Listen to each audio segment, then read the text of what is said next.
أهلا بيكم، يا رب تكونوا بخير. هنبدأ مع بعض كورس الجرافيك ديزاين من الهاتف، وكمان ممكن تتابع الكورس من الجهاز البي سي لو عندك، عشان احنا هنشتغل على برنامج ينفع للاتنين، الهاتف والبي سي. الكورس هيكون شامل كل حاجة، هنشرح الأدوات والبرامج وهنتعلم أساسيات التصميم، والموضوعين دول هيكونوا عبارة عن فيديوهين فقط. بعد كده هنبدأ في التطبيق العملي، وهنعمل مع بعض مشاريع كاملة لعملاء حقيقيين من البداية للنهاية. وطبعا مش هننسى أكبر مشكلة بتواجه كل واحد لسه بادئ في مجال الجرافيك ديزاين، وهي ازاي نجيب أفكار. ودي هتكون مفاجأة الكورس، لأن هديك أداة في آخر الكورس هتقدر من خلالها تجيب أفكار لأي مشروع أنت عاوزه بكل سهولة، والأداة ديت هتخليك تشتغل وتاخد أي شغل إن شاء الله. بس محتاجين دعمكم الفترة الجاية، كل ما يكون الدعم كبير كل ما هديك اللي عندي، ومش هبخل عليك بأي حاجة. فقبل ما نبدأ عاوزين نعمل لايك وشير كتير عشان الفيديو ينتشر، ويلا بينا نبدأ.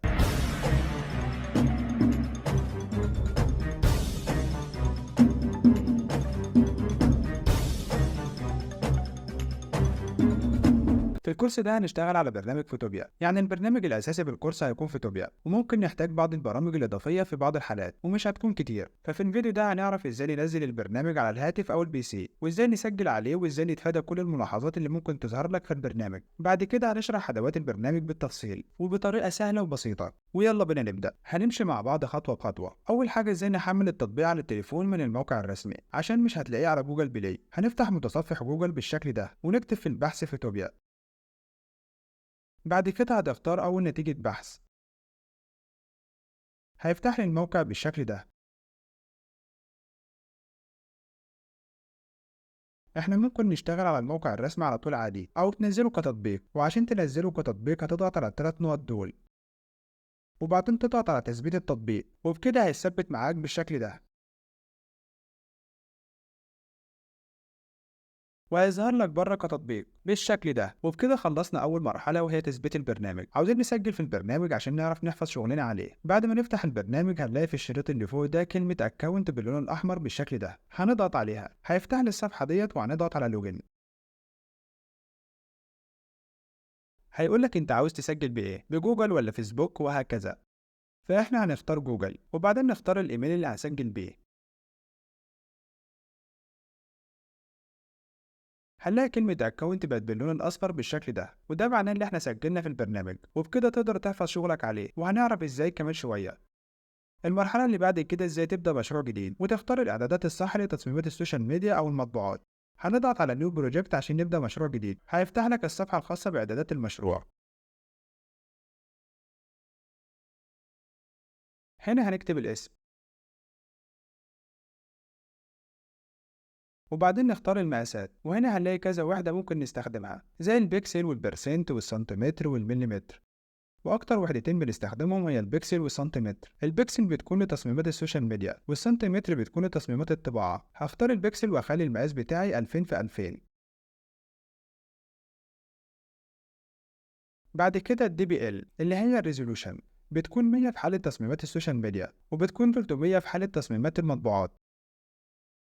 بعد كده هتضغط كرييت، هيفتح لي الواجهة اللي هصمم عليها. المرحلة اللي بعد كده عاوز اضيف الماتيريال والصور والملحقات اللي هشتغل عليها في البرنامج. عندي 3 حالات لإضافة الصور والملحقات للبرنامج. هنضغط على فايل، وهنلاقي أول حالة معانا هي نيو، وديت من خلالها تقدر تبدأ مشروع جديد بإعدادات جديدة بالشكل ده، وهيكون ليه نافذة لوحده بالشكل ده. تمام. تاني حالة معانا هي الأوبن، ودي من خلالها تقدر تضيف الصور أو الملحقات، أو تفتح مشروع كنت شغال عليه قبل كده، وهكذا. بس برضه هيضيفهولك في مشروع جديد، وهيكون ليه نافذة جديدة خاصة بيه. الحالة التالتة هي الأوبن أند بليس، ودي من خلالها تقدر تضيف صور وملحقات لنفس المشروع اللي انت شغال فيه بالشكل ده.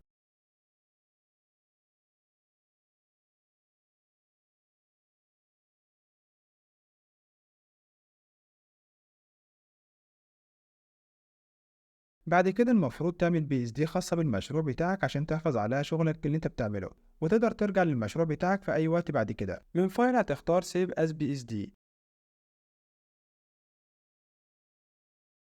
وتختار المكان اللي هتحفظ فيه المشروع بتاعك. وبكده اي حاجة هتعملها هتتحفظ في المشروع بتاعك بالشكل ده، وتقدر ترجع لها في اي وقت. المرحلة اللي بعد كده هنشرح الادوات اللي هتستخدم في التصميم بالتفصيل. الادوات بتكون في الجنب الشمال بالشكل ده. هنتنقل بين المشروعين دول واحنا بنشرح الادوات. أول حاجة إحنا عندنا أي تصميم بيتكون من طبقات، يعني أي عنصر في التصميم بيكون ليه طبقة خاصة بيه، والطبقات ديت مترتبة بشكل معين عشان تديني الشكل اللي أنا عاوزه. يعني مثلا لو حركت طبقة أيقونة الفوتوشوب ديت فوق طبقة الشخصية بالشكل ده، فطبقة الفوتوشوب هي اللي هتظهر فوق، وهكذا. وتهيالي كده ظهرت فكرة الطبقات. حاجة تانية قبل ما نبدأ في شرح الأدوات، عشان تشتغل على عنصر معين في التصميم لازم الأول تحدد الطبقة الخاصة بيه من هنا، وبعدين تبدأ تشتغل عليه. فأنا مش هدور كل شوية على طبقة العنصر اللي هشتغل عليه، ففي طريقة سهلة وبسيطة هتوفر عليك وقت ومجهود. الطريقة ديت إنك تفعل الأوتو سيلكت من هنا، وأي عنصر هتضغط عليه في التصميم بالشكل ده الطبقة الخاصة بيه هتتحدد تلقائيا، وبكده تقدر تشتغل عليه على طول. تمام، يلا بينا بقى نشرح الأدوات. أول أداة معانا هي أداة الموف تول، ودي من خلالها تقدر تحرك العناصر في التصميم بالشكل ده عشان تحطها في مكانها المناسب. وزي ما قلنا لازم تكون مفعل الأوتو سيلكت. تاني أداة معانا هي الريكتانجل سيلكشن. عن طريق الأداة ديت تقدر تعمل تحديد على شكل مستطيل أو مربع بالشكل ده. طب إيه لازمة إنك تعمل تحديد على شكل مستطيل أو مربع أو تحديد بشكل عام؟ ففكرة التحديد ببساطة إنك بتعمل تحديد لمنطقة أو عنصر في التصميم عشان لما أعمل تأثير أو تعديل يظهر بس في المنطقة اللي أنا محددها أو العنصر اللي أنا محدده، وباقي التصميم ما يتأثرش. وفي أغراض تانية من التحديد برضه، بس دي الفكرة العامة. مثلا بعد ما عملنا تحديد بالشكل ده وجينا نستخدم أداة الفرشة ونلون زي كده، هنلاقي بس المنطقة المتحددة هي اللي بيظهر فيها التلوين، وباقي التصميم ما بيتأثرش بالشكل ده. أنا مثلا خلصت تلوين بالشكل ده وعاوز أشيل التحديد، هنروح على سيلكت ونختار ديس سيلكت وهيتشال التحديد بالشكل ده. لو ضغطت على أداة الريكتانجل سيلكشن هيظهر لي أداة تانية وهي الإليبس سيلكشن، ودي فكرتها نفس فكرة الريكتانجل سيلكشن بس على شكل دايرة.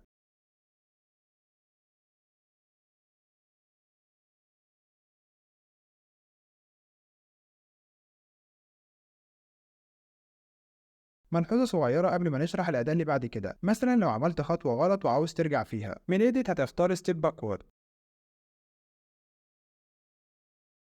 وكده أنت رجعت خطوة لورا. ولو ضغطت كمان مرة هترجعك كمان خطوة لورا، وهكذا معاك ترجع لحد 30 خطوة لورا. طب لو رجعت خطوة لورا وعاوز ترجع للخطوة دي تاني من ايديت هتختار ستيب فورورد، وهكذا. الأداة اللي بعد كده أداة اللوس تول، دي من خلالها تقدر تعمل تحديد عشوائي بالشكل ده، وبعد ما تحدد تقدر تعمل اللي احنا قلنا عليه نفس فكرة الريكتانجل سيلكت. لو ضغطت على أداة اللوس تول هتظهر لي 3 أدوات بالشكل ده. الأداة اللي بعد كده أداة البولينوميال سيلكت، ودي من خلالها تقدر تعمل تحديد عن طريق إنك تحط نقط في المسار اللي محتاج تحدده بالشكل ده.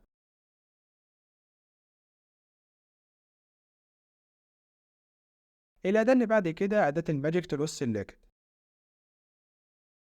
دي فكرتها إنك بتضغط وتمشي على حواف العنصر بالشكل ده وهتلاقيه اتحدد معاك،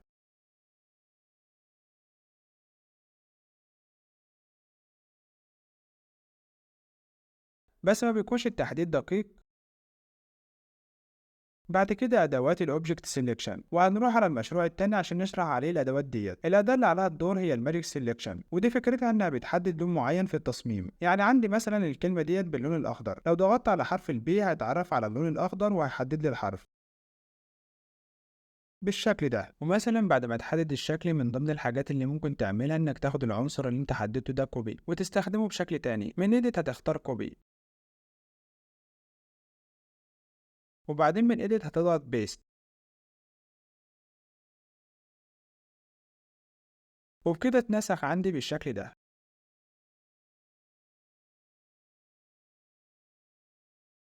الأداة اللي بعد كده أداة الكويك سيلكشن، ودي فكرتها انك بتمشي على العنصر اللي محتاج تحدده بالشكل ده وبيتحدد معاك، وبعد ما تحدده ممكن من ايديت تعمل له كوبي، وبعدين من ايديت هتعمل له بيست وتستخدمه تاني بالشكل ده.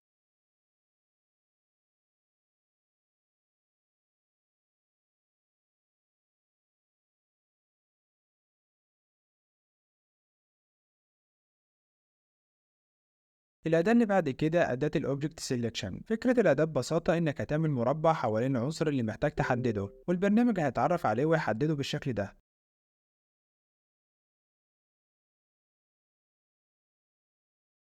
الأداة اللي بعد كده أداة الكروب، دي من خلالها تقدر تتحكم في أبعاد التصميم بالشكل ده، أو ممكن تتحكم في أبعاد التصميم من هنا وتختار مقاسات جاهزة.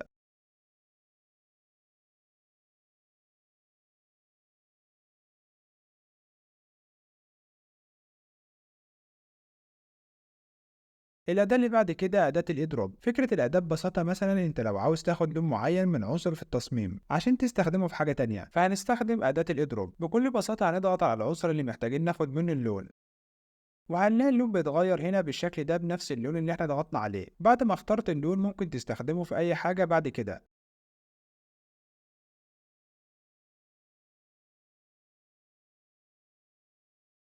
مثلا ممكن نعمل بي شيب بنفس اللون بالشكل ده. بعد كده أدوات الهيلينج. فكرة أدوات الهيلينج بشكل عام إنك بتشيل عنصر أو جزء من التصميم والبرنامج بيستبدلهولك بحاجة تانية مناسبة للتصميم. وأول أداة من أدوات الهيلينج هي أداة السبوت هيلينج برش. فكرة الأداة ببساطة إنك هتظلل العنصر أو الجزء اللي محتاج تشيله والبرنامج هيشيلهولك، بس الأول هتحدد الطبقة اللي فيها العنصر وبعدين تظلل على العنصر بالشكل ده، وهكذا.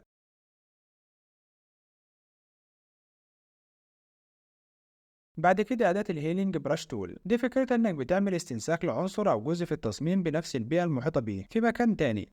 أول حاجة هنحدد الأداة. الخطوة اللي بعد كده هنروح على علامة الكيبورد اللي تحت ديت وهنضغط على Alt عشان ناخد عينة من بداية العنصر اللي احنا عاوزين نعمله استنساخ عن طريق الضغط على بداية العنصر.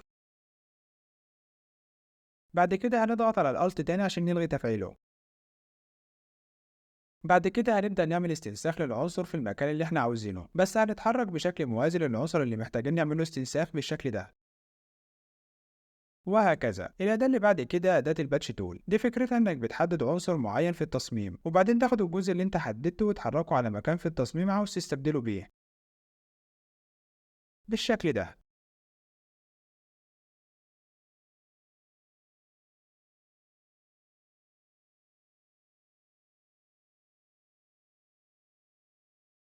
وطبعا عشان تشيل التحديد بعد ما خلصت من سيلكت هتختار السيلكت.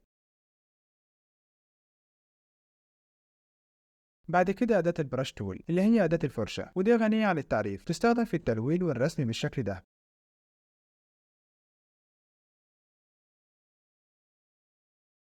من فوق من هنا هتقدر تتحكم في حجم الفرشة ونوع الفرشة.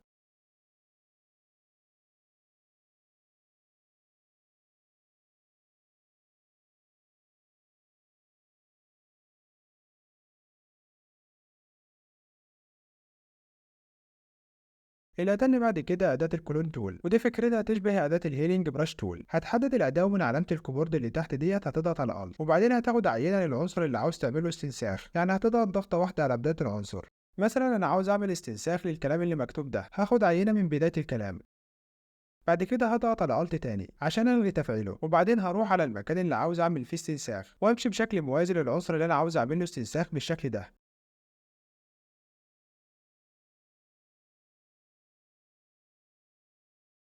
بعد كده أداة الإرسر، ودي عن طريقها تقدر تمسح أي جزء أو عنصر في التصميم كليا بالشكل ده، ومن هنا تقدر تتحكم في حجم الفرشة اللي بتمسح بيها.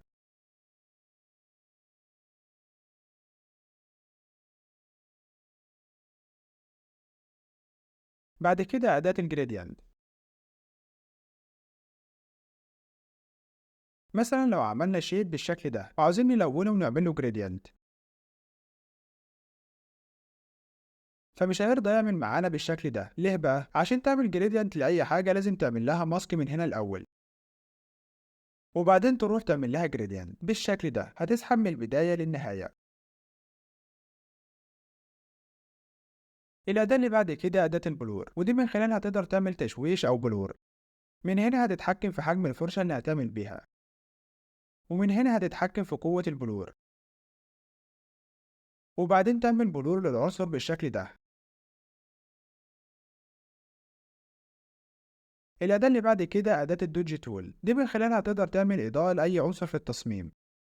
الأول هتختار حجم الفرشة المناسب من هنا، وبعدها هتختار لون الإضاءة المناسب من هنا، وبعدين تعمل إضاءة بالشكل ده. الأداة اللي بعد كده أداة التكست، هنضغط على أداة التكست ونضغط في أي جزء في التصميم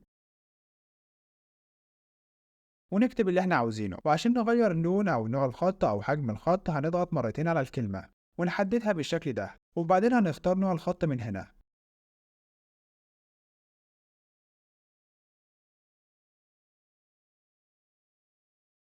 ولو عاوز تتحكم في حجم الخط من هنا،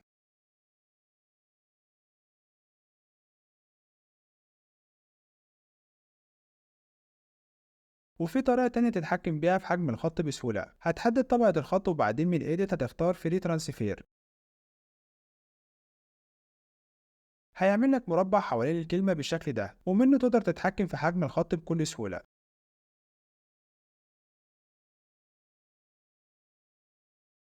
الأداة اللي بعد كده أداة الشيب تول، دي من خلالها تقدر ترسم مربع أو دايرة أو مثلث بالشكل ده، ومن هنا هتختار اللون،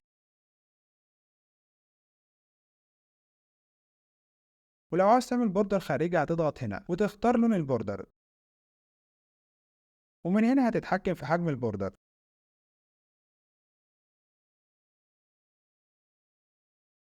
الأداة اللي بعد كده أداة الهاند تول، ودي من خلالها تقدر تحرك التصميم ككل بالشكل ده.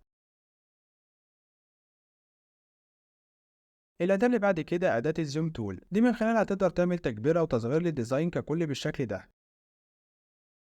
وبكده شرحنا أدوات البرنامج بالتفصيل. في الفيديو الجاي هنشرح أساسيات وقواعد التصميم، وهتكون عبارة عن فيديو واحد بس طويل شوية، ومن الفيديو اللي بعده هندخل في التطبيق العملي. ما تنسوش اللايك والاشتراك في القناة، وبس كده، في أمان الله.